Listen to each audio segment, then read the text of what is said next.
আপনি কিন্তু মসজিদের ব্যাক সাইড দিয়ে প্রবেশ করছেন। যে রাস্তা দিয়ে হেঁটে চলেছেন, এই যে ডানে বাঁয়ে গার্ডেনটা সাজানো রয়েছে, এগুলো কিন্তু সমস্ত রিসেন্ট, মানে নতুন করা, নবাব আমলের ছিল না। সেন্ট্রাল গভর্নমেন্ট টেক আপ করার পর পুরোটাকে সাজিয়েছে।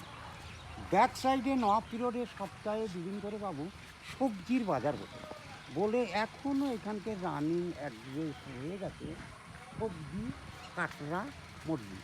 এই যে কাটরা ভাষাটা অ্যাকচুয়ালি আরবি ওয়ার্ড, গঞ্জ কিংবা বাজার।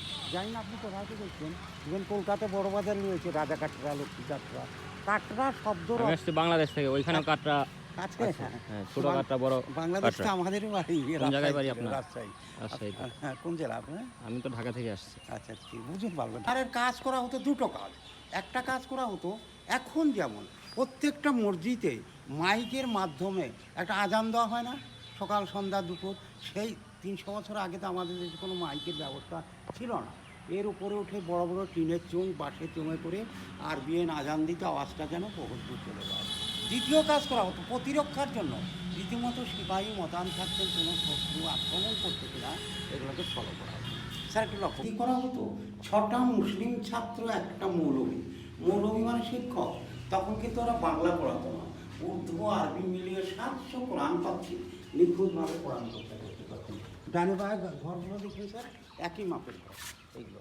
এখন যাকে আপনার মাদ্রাসা, হাই মাদ্রাসা বলে না, 300 বছর আগে এই কাটরা মসজিদকে অ্যাকচুয়ালি ইসলামী শিক্ষা কেন্দ্র হিসেবে ব্যবহার করা হতো। এবার আমরা মেন মসজিদের ওপরে যাব। স্যার একটু দাঁড়াবেন। এই যে সামনে দেখা যাচ্ছে এইটাই কিন্তু মেন মসজিদ, আমরা উপরে যাব।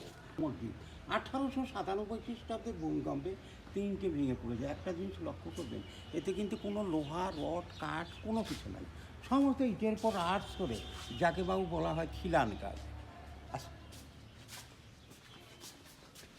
তবে এটা এখন হেরিটেজ হয়ে গেছে। হেরিটেজ মানে দেখার জায়গা হয়ে গেছে, এখানে কোনো অনুষ্ঠান হয় না, মানে সেন্ট্রাল গভর্নমেন্ট নিয়ে নিয়েছে, ওটা একটু মনে হয়।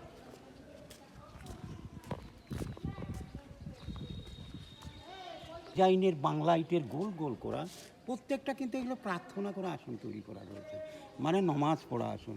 এবার স্যার একটু দূরে তাকিয়ে দেখুন, এই পুরো চাতালটার মধ্যে 2000 আসন রয়েছে। নওয়াব পিরিয়ডে যখন নমাজ হতো 2000 মুসলিম ভাই একসঙ্গে বসে নমাজ পড়তে পারতেন, এরকম ব্যবস্থা ছিল।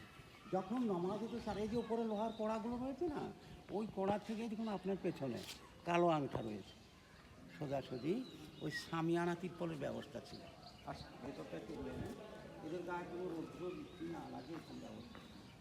ওয়ালে দেখতে পাচ্ছেন এই যে বাক্সের মতো খোপ খোপ করা আছে, তখনকার দিনে দামি সব বেলজিয়াম গ্লাস ফিট করা।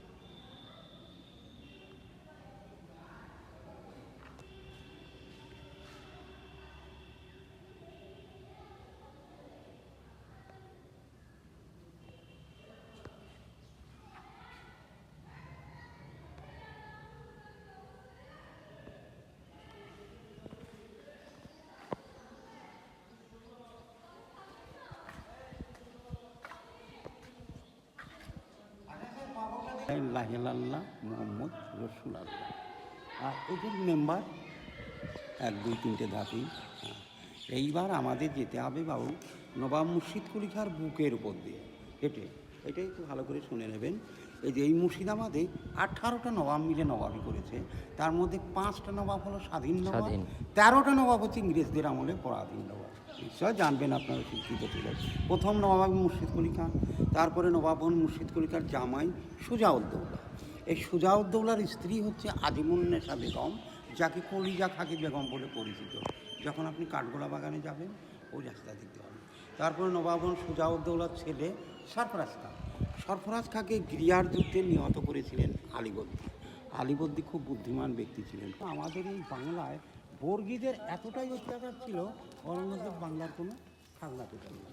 স্যার একটা দেখুন বাংলায় ছড়াও আছে, ছেলে ঘুমাইলো পাড়া জুড়াইলো বর্গী এলো দেশে। এই বর্গীরা খুবই খতরনাক ছিল, ওরা মহারাষ্ট্র। খবরটা আমরা নিচে দেখতে পারবো, অসুবিধার কারণ নেই। এর ওপরে আগে লোহার নেট সিস্টেম ছিল, পায়ের ধুলো পড়া। উনি শেষ জীবনে বললেন যে আমি হয়তো নিজের মেয়েকে জীবন্ত কবর দেওয়ার ফলে অনেক আল্লাহর দরবারে অন্যায় করে ফেলেছি, আমাকে এমন জায়গাটা কবরটা দেবে যে সমস্ত নমাজি লোক যখন মসজিদে নমাজ পড়তে উঠে যাবে তাদের পায়ের ধুলো পড়বে, আমি যে পাপটা করেছি আল্লাহর দরবারে পাপটা কমে যাবে। সব মোচন হয়ে যাবে।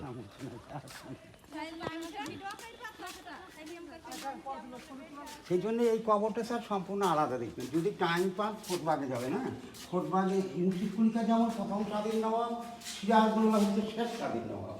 সিরাজের কবর রয়েছে এবং সিরাজের দাদু আলিবর্দীর কবর, সিরাজ